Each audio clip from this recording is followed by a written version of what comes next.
কলা পাতা কাটা হচ্ছিল, তার কারণ হচ্ছে আজকে সন্ধ্যার পরে আমরা পিকনিক করব আর আমার লাইফের ফার্স্ট আমি কলা পাতায় খাবার খাবো। তো হে এভরিওয়ান, আসসালামু আলাইকুম সবাইকে। কি অবস্থা সবার, কেমন আছেন সবাই? আলহামদুলিল্লাহ আমরা অনেক ভালো আছি। তো আজকে মূলত পিকনিকের প্ল্যানটা করছে আমার বড় ননদের হাজবেন্ড, মানে আমার দুলাভাই। সে সবাইকে নিয়ে অনেক মজা করে, সে হচ্ছে পিকনিকের উদ্যোক্তা। সে বলছে যে ঈদের সময় সবাই অনেক মজা করে, ঠিক আছে, বাট এক্সট্রা একটা আনন্দের জন্য এই পিকনিকটা করা। পিকনিকটা হচ্ছে ছোটরা হচ্ছে 50 টাকা করে আর বড়রা হচ্ছে 100 টাকা করে দিয়ে, যে টাকাটা উঠবে সেটা দিয়ে আমরা পিকনিক বাড়ির সবাই খাবো, কিন্তু নিজ নিজ টাকায় খাবো। মূলত পিকনিকটা আমরা করতে চাচ্ছিলাম হাঁস দিয়ে। তো এত খোঁজাখুঁজি করা হলো, কোথাও আমরা হাঁস পাইলাম না। তো শেষ পর্যন্ত বাজার থেকে গরু মাংস কিনে নিয়ে এসে তারপরে আমরা রান্না করছি। এখানে হচ্ছে আমার ভাবি, উনি হচ্ছে রান্নার সম্পূর্ণ দায়িত্ব ছিল ওনার, আর মাঝে মাঝে আমি একটু নাড়াচাড়া দিচ্ছিলাম। সবাই এত পরিমাণ হেল্পফুল আর এত মজা করছে যা বলার মতো না। সবকিছুতে একটা ভিডিওতে দেখানো পসিবল না, তাই অল্প অল্প করে কেটে কেটে আপনাদেরকে দেখানোর চেষ্টা করছি। সবাই এসে এসে নাড়াচাড়া দিচ্ছিল, সবাই অনেক খুশি,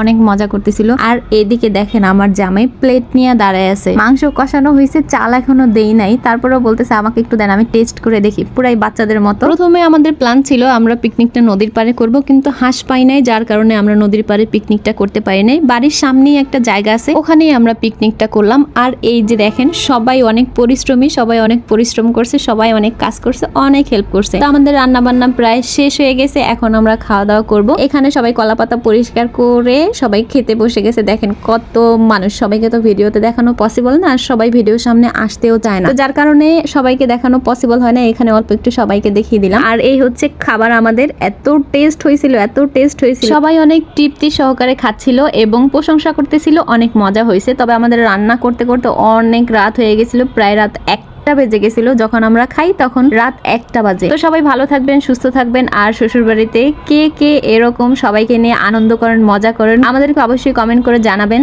এবং আমাদের জন্য দোয়া করবেন। সবাই মিলেমিশে থাকবেন। আল্লাহ হাফেজ।